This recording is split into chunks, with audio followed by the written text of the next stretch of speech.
Major Arya हैं, जी। गौरव आर्या।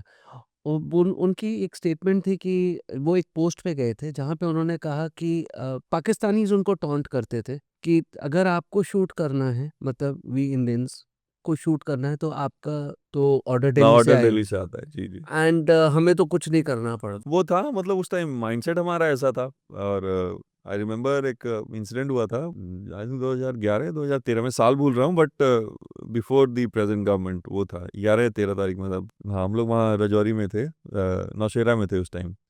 तो वहाँ पर लाइन ऑफ कंट्रोल पे हम लोग 12 राजरीफ थे, आगे 13 राजरीफ थी।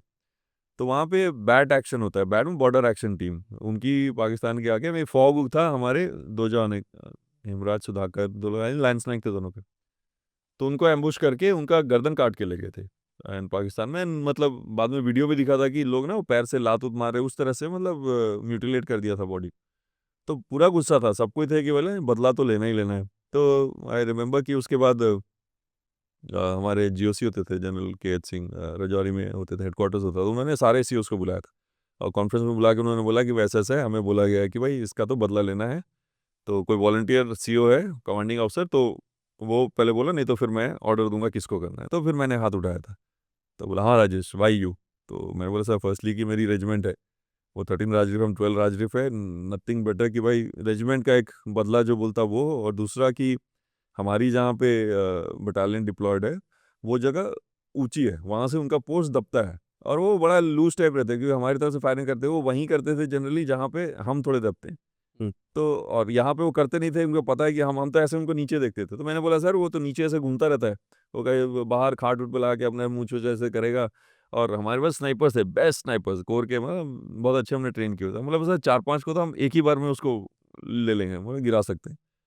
तो बोले ठीक है तू जा, you go prepare and will let you know. तो हम वहाँ से सीधा आ गए, कॉन्फ्रेंस का कुछ पता नहीं, आगे वापस आ गए। हमने पूरी बटालियन को स्टैंड टू कर, स्टैंड टू मतलब एवरीबडी इज अलर्ट कि हाँ भाई जब आप फायर करेंगे तो ऑब्वियसली उधर से भी आएगा, तो एवरीबडी सर के ऊपर मतलब कवर ववर में है कि खुले में कोई नहीं घूम रहा है। तो वो क्या, हमने सबको रेडी करके स्नाइपर ऊपर लगा दिया रेडी, मतलब दिख रहा था हम लोग, and everybody was charged up कि नहीं भैया तो मारना है, बदला लेना है। मतलब 1.5 दिन हो गया एंड कुछ नहीं आया।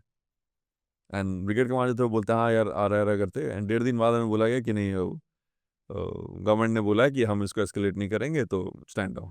तो मतलब जवानों के लिए मतलब एक तो गुस्सा था, दूसरा मतलब वेरी डिमोरलाइजिंग।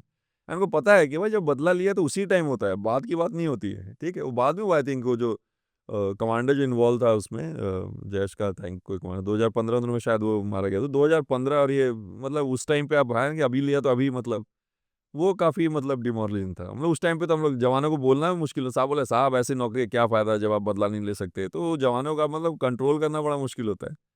तो वो एक बड़ा था फैक्टर। अभी जब आया गवर्नमेंट चेंज होगी, इन्होंने बोला भैया वो एक गोली मारे तुम 40 राउंड मारो, कोई उधर से टेररिस्ट का अगर इन्फिल्ट्रेट करता तुम उसकी पूरी पोस्ट गिरा दो।